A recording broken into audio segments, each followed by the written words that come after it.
प्यारे बच्चों, आज हम आपको एनसीईआरटी क्लास टेंथ के एनसीईआरटी में मैथ में वास्तविक संख्याएं इस चैप्टर का उदाहरण नंबर 2, 3 और 4 ये हम आपको समझाने की कोशिश करेंगे। अगर एग्जाम्पल आपके दिमाग में बैठ जाता है तो एग्जाम में अधिकतर एग्जाम्पल वाले क्वेश्चंस ही आते हैं, तो ये हो जाएगा प्लस आपका प्रॉब्लम भी सॉल्व होने लगेगा। तो आइए हम एग्जाम्पल नंबर 2 देखते हैं। ये क्वेश्चन आपके उसमें स्क्रीन पे दिखेगा, लेकिन हम एक बार पढ़ के इसको बता रहे हैं।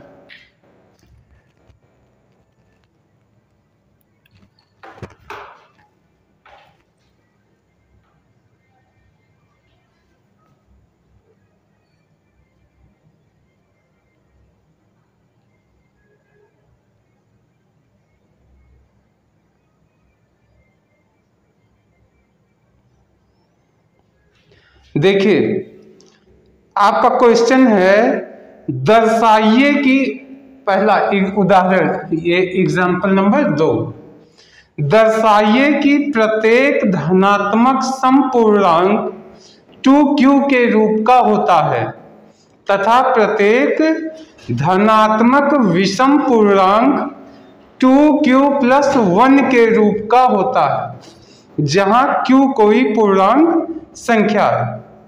तो आइए हम इस प्रॉब्लम को सॉल्व करते हैं। देखिए इसको कैसे सॉल्व करेंगे। तो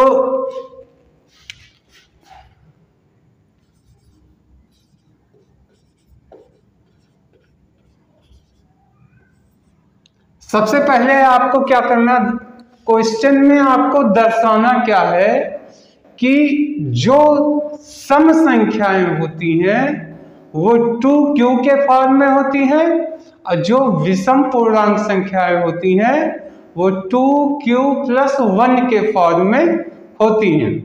तो आइए इसको कैसे समझते हैं। देखिए, मान लिया, सबसे पहले मान लीजिए, क्योंकि हमारे पास है नहीं कि a कोई धन पूर्णांक संख्या है। मान लिया कि देखिए ऐसे माना कि a ये क्या है, कोई धन पूर्णांक संख्या है, ठीक है। अब देखिए क्या होता है, जो हमारा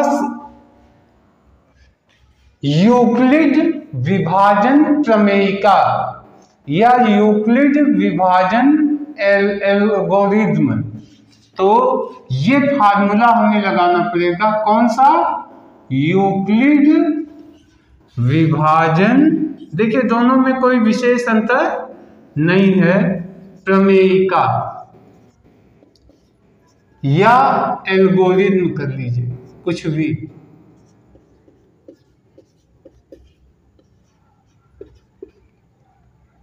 के अनुसार क्या होता है, अब देखिए a है, a इक्वल क्या होता है 2q। तो कोई अंक मान लिया, a कोई पूर्णांक संख्या है, तो b क्या होगा। देखिए होता क्या है, फार्मूला क्या है, फार्मूला होता है a = BQ + R होता है। फार्मूला हमारा क्या होता है, A = B × Q + R। A = B, ये भाज्य हो गया, ये भाजक है, ये भागफल है, Q कोटेंट भागफल, और R क्या है, शेषफल, रिमाइंडर, ये होता है। अब यहां पे एक शर्त होती है, ये R कैसा होना चाहिए। तो ये जो R है यानी रिमाइंडर, ये देखिए R, ये इसको इधर कर लीजिए, देखिए आर है, ये या तो 0 के बराबर होगा या फिर 0 से बड़ा होगा। देखिए रिमाइंडर कैसा होगा, या तो ये 0 होगा इक्वल या 0 से बड़ा होगा, लेकिन ये जो है b से छोटा होगा, हमेशा b से छोटा होगा। ठीक, तो अब देखिए b क्या है, यहां देखिए a मान लिया कोई धन संख्या है, तो यहां पे b क्या हो जाएगा, b बराबर हो जाएगा 2। और q जो होता है, ये q भी एक भागफल है, कोटेंट, तो ये 0 या 0 से बड़ा होता है, तो b बराबर 2 हो गया। अब देखिए इस सवाल में जब b 2 है तो यहां r क्या हो सकता है, ध्यान से देखिए, तो r या तो 0 होगा यानी 0, या फिर 0 से बड़ा होगा, तो 0 से बड़ा होगा 1, लेकिन b से छोटा होगा, तो b 2 है तो 2 से छोटा क्या हो जाएगा, 1 ही होगा। तो इस हिसाब से अब मेरा इक्वेशन क्या बन गया, a equal 2q plus remainder पहला ले लीजिए, या तो 0 होगा, एक ये बन गया, तो 2q में 0 जोड़िएगा तो 2q ही होगा, यानी हो गया a इक्वल 2q। और दूसरा क्या बनेगा, दूसरा बनेगा a equal 2q plus remainder आपकी 1 ले लीजिए, 2q प्लस 1, ये दूसरा बन गया। एक बना ये और एक बन गया ये समीकरण, ये दोनों इक्वेशन बने। अब देखिए ये कैसा होगा, ये एक सम संख्या होगा, देखिए ये क्या होगा, एक सम पूर्णांक होगा। क्यों होगा, क्योंकि सम संख्या वो संख्या होती है जो 2 से विभाजित हो जाए। तो ये देखिए 2q है ना, तो ये 2 से विभाजित, 2 से आप भाग देंगे तो कट जाएगा, 2 × 2 कट गया, इसलिए ये सम होगा। लेकिन ये नहीं कटेगा क्योंकि 2 है, q है प्लस यहाँ 1 है, इसलिए 2 से भाग नहीं जाएगा, तो ये क्या हो गया, ये विषम हो गया।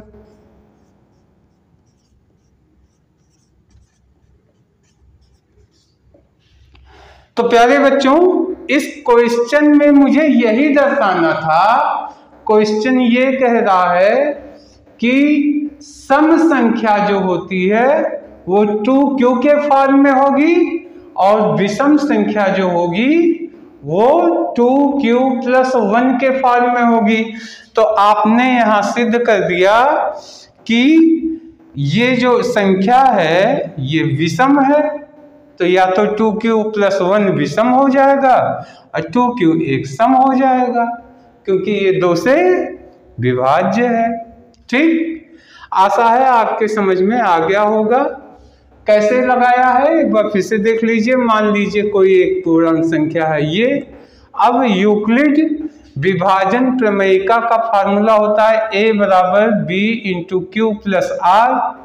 तो a हो गया, 1 हो गया, और ये जो b की वैल्यू है 2 हो जाएगी, ये b की वैल्यू 2 हो गया, इंटू q हो गया, देखिए b हो गया 2q प्लस r। तो r का नियम है कि r या तो 0 होगा या 0 से बड़ा होगा, लेकिन b से छोटा होगा। तो b से छोटा क्या क्या हो सकता है, 0 हो सकता है और 1 हो सकता है। तो 0 1 अब हम दो समीकरण बनाते हैं, a बराबर 2q प्लस 0 और एक हो गया a बराबर 2q प्लस 1। तो 2q क्योंकि ये जो है 2 से विभाजित हो जाएगी इसलिए ये पूर्णांक हो गया सम, और 2q प्लस 1 2 से विभाजित नहीं होगा तो ये हो गया विषम। तो इस तरीके से ये पूरा प्रूव्ड हो गया। अब हम बात कर रहे हैं दूसरी संख्या की। प्यारे बच्चों आइए एग्जाम्पल नंबर 3 देखते हैं। आपको हम पढ़ के सुना रहे हैं लेकिन आपके स्क्रीन पे ये क्वेश्चन आता रहेगा। दर्शाइए कि एक धनात्मक विषम पूर्णांक 4q प्लस 1 या 4q प्लस 3 के रूप का होगा जहां पे q एक पूर्णांक है। तो इसको हम कैसे सॉल्व करेंगे? देखिए यहां कह रहा है कि कोई विषम पूर्णांक है, वो किस रूप में होगा? देखिए विषम पूर्णांक, क्वेश्चन का मतलब है कोई विषम पूर्णांक कैसे होगा? 4q प्लस 1 या 4q प्लस 3 के रूप में होगा। तो सबसे पहले क्या करेंगे आप? मान लिया कि मान लीजिए a ये क्या है? एक क्या है? विषम पूर्णांक है। क्या है? विषम पूर्णांक है। ठीक है, अब हमें क्या करना पड़ेगा? फिर यूक्लिड विभाजन प्रमेय का। तो यूक्लिड विभाजन एल्गोरिथ्म चाहे प्रमेय का कुछ भी कहिए, इसके अनुसार क्या होता है फार्मूला? फिर वही फार्मूला लगेगा, a equal b q plus r। ये होना चाहिए, यही फार्मूला है। अब क्या होगा? इस हिसाब से ये बन जाएगा, देखिए ये बनेगा a equal 4q plus r। 4q 4 ही हमारा क्या हो गया? b हो गया। तो यहां पे हम क्या किए? b इक्वल क्या हो गया? 4। अब सवाल उठता है r क्या है? तो जैसा कि आप जानते हैं r कैसा होना चाहिए? तो r हमेशा 0 के या तो बराबर होगा या 0 से बड़ा होगा। r हमेशा यानी रिमाइंडर हमेशा या शेषफल हमेशा 0 से बराबर होगा या 0 से बड़ा होगा, लेकिन b से छोटा होगा। ये छोटे का चिन्ह है, जिधर बड़ा मुंह खुला रहे वो बड़ा होता है, दूसरी साइड छोटा। तो r कैसा होगा? b से छोटा होगा।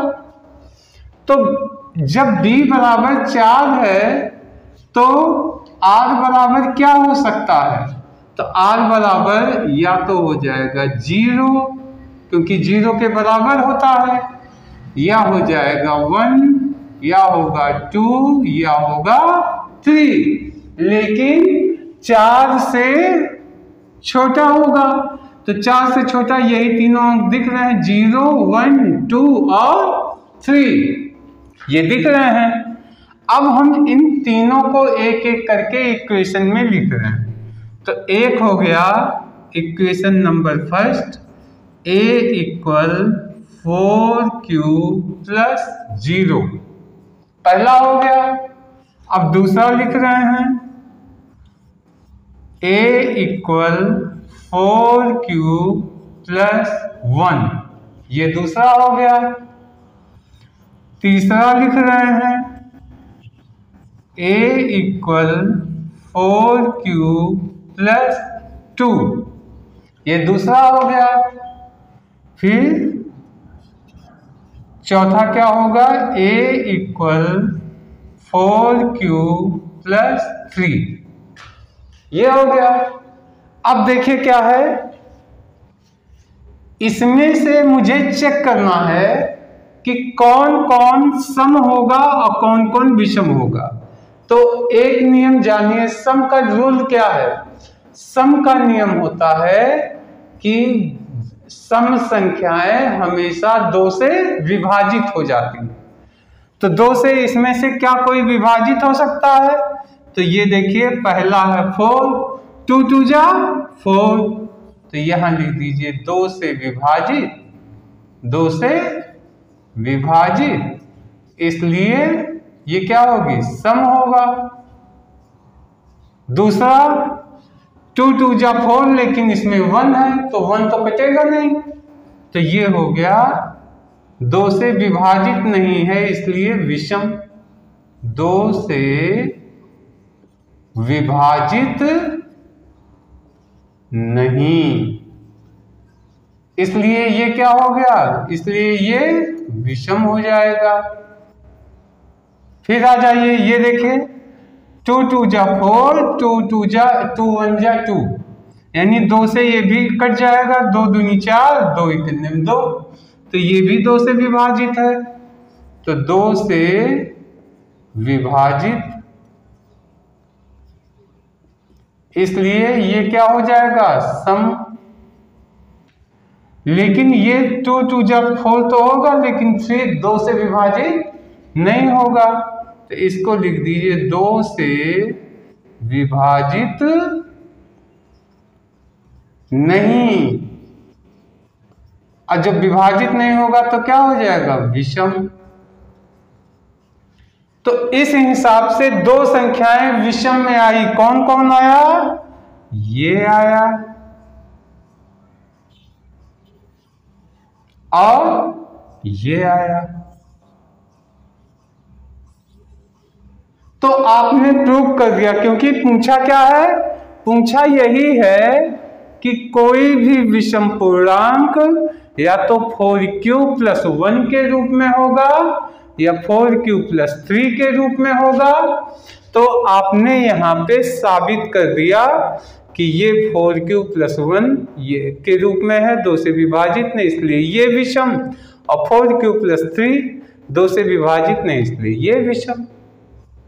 तो प्यारे बच्चों, ये उदाहरण संख्या 3 आपके समझ में आ गई होगी।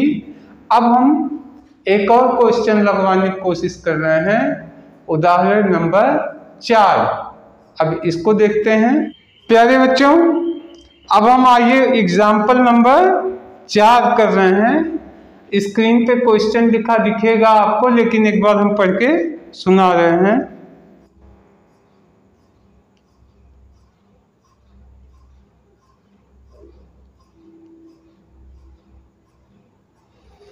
क्वेश्चन है कि एक मिठाई विक्रेता के पास 420 काजू की बर्फियां हैं। एक मिठाई बेचने वाला व्यक्ति है, उसके पास काजू की कितनी बर्फियां हैं, 420, और 130 बादाम की बर्फियां हैं।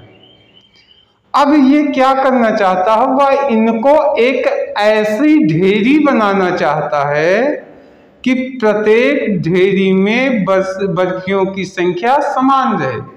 हर ढेर उसको इकट्ठे एक एक ढेर बनाना चाहता है कि हर ढेर में बर्फी बराबर की संख्या में रहे, और ये ढेरियां बर्फी की परात में न्यूनतम स्थान, कम से कम स्थान घेरें। इस काम के लिए प्रत्येक ढेरी में कितनी बर्फी रखी जा सकती है। तो सबसे पहले ये देखिए, विक्रेता के पास, मिठाई विक्रेता के पास काजू की बर्फियां कितनी थी, काजू की बर्फी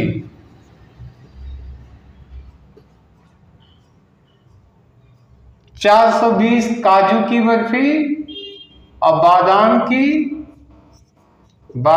की बर्फी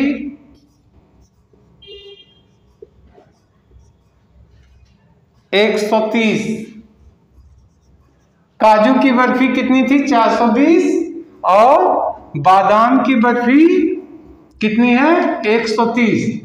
अब कह रहा है दोनों को मिला के हम इसका ढेर बनाएं कि हर प्रत्येक ढेर में उतनी ही बर्फियां रहे, लेकिन ढेर जो है यानी उसका जो अलग अलग ढेरी जो बन रही है वो कम से कम जगह यानी पदार्थ में न्यूनतम स्थान घेरे। तो देखिए क्या है, कभी भी अगर आप कोई कम से कम जगह में ज्यादा से ज्यादा चीज रखना चाहते हैं तो क्या करेंगे? एक ढेर में ज्यादा से ज्यादा काजू भरिए, है ना। जितने ज्यादा काजू एक एक ढेर में आप भरते जाएंगे मैक्सिमम, उतने ही ढेर की संख्या कम हो जाएगी। सिंपल सी बात है। आपके क्लास में अगर मान लीजिए 100 बच्चे हैं, आप 10-10 बच्चों का एक ग्रुप बना दीजिए। तो अगर 20-20 बच्चों का ग्रुप बनाइएगा तो 5 ही ग्रुप होगा। आप 10-10 बच्चों का बनाएंगे तो 10 ग्रुप हो जाएगा, 10 की ग्रुप की संख्या हो जाएगी। आप 50-50 का 2 ग्रुप बना सकते हैं। तो कम से कम जगह घेरे, इसके लिए हमें क्या करना पड़ेगा? ज्यादा से ज्यादा बर्फियों को इकट्ठा करना पड़ेगा। तो हम ज्यादा से ज्यादा कितनी बर्फियां इकट्ठी कर सकते हैं? इस काम के लिए चूंकि ज्यादा से ज्यादा बर्फियों की संख्या मुझे निकालनी है, इसलिए मुझे इन दोनों अंकों का HCF निकालना पड़ेगा। क्या निकालना पड़ेगा? HCF निकालना पड़ेगा। तो यहां लिख दे रहे हैं ज्यादा से ज्यादा बर्फियों का ढेर HCF निकालना पड़ेगा। तो 420 और 130 का HCF निकाल दीजिए और उसको यूक्लिड विभाजन प्रमेयिका या यूक्लिड विभाजन एल्गोरिथ्म के समीकरण पे रख दीजिए। तो इसको कैसे कर देंगे? देखिए यहां कर रहे हैं, ऐसे कर लीजिए 130 और ये हो गया 420। अब इसको डिवाइड कर दीजिए तो कितना होगा? यहाँ पे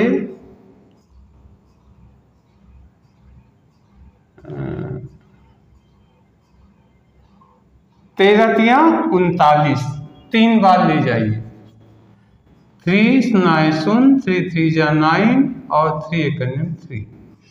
देखिए 4 बार ले जाते तो 13 चौका 52, 13 का हम पहाड़ा पढ़ रहे हैं कि 42 से ज्यादा ना हो, तो 13 39, ये हमारा घट गया। अब देखिए 0, 12 में से 9 गया 3 और ये कट गया 30 आया। तो अब पहला इक्वेशन आपका क्या बना? आपका पहला इक्वेशन बना, ये हो गया A। देखिए हमें किस में रखना है? A = B × Q + R format पे रखना है। तो O हो गया 420 = B हो गया 130 × Q 3 प्लस ये 30। ये मेरा पहला इक्वेशन बन गया। अब हम आगे फिर इसका इसमें भाग देंगे, तब तक ये प्रोसेस करते रहेंगे जब तक 0 ना हो जाए। 130 तो 30 से भाग दीजिए, 30 चौक 120, ये 0 10। अब ये इक्वेशन नंबर दूसरा बन गया, यानी 130 = B यानी 30 × 4 + 10। अब क्या होगा? इस 10 से इस 30 में भाग दीजिए। 10 3 जा 30 कट गया यानी 0 हो गया। अब क्या होगा? ये तीसरा का इक्वेशन बना दीजिए, 30 इक्वल 10 इंटू 3 प्लस, अब यहाँ कुछ नहीं शेष बचा तो रिमाइंडर 0 हो गया। तो ऐसे में ये जो भाजक है यानी 10, ये 10 जो है यही आंसर होता है। तो आंसर क्या हो जाएगा, आंसर 10 बर्फी। यानी एक ढेर में मैक्सिमम 10 बर्फी आप रख सकते हैं, इससे ज्यादा रखिएगा तो डिस्टर्ब होगा। तो एक ढेर में 10 बर्फियां रखेंगे और इस तरीके से ढेर मिनिमम जगह पर आपको मिलेगी, क्योंकि मैक्सिमम बर्फियां एक ढेर में आ गई, 10 बर्फियां एक ढेर में रखनी पड़ेगी। तो बहुत आसान है। काजू की बर्फी 400 है, बादाम की बर्फी 130 है, और बर्फियों को ढेर में ज़्यादा से ज़्यादा कितनी बर्फियां हम रख सकते हैं, इसलिए दोनों का HCF निकाल के मैंने ये यूक्लिड विभाजन प्रमेयिका के हिसाब से ये रख दिया। यही आपको लिखना होता है। तो प्यारे बच्चों, आशा है ये सब का सब आपके समझ में आ गया होगा। तो इस वीडियो में हम इतना रखते हैं, और इसकी प्रैक्टिस बहुत जरूरी है। एग्जाम में अक्सर जो है एग्जाम्पल बेस्ड क्वेश्चन ही पूछे जाते हैं। तो इस टॉपिक में इतना ही रखते हैं। अब हम नेक्स्ट वीडियो में और लेके आएंगे। तब तक के लिए धन्यवाद, नमस्कार।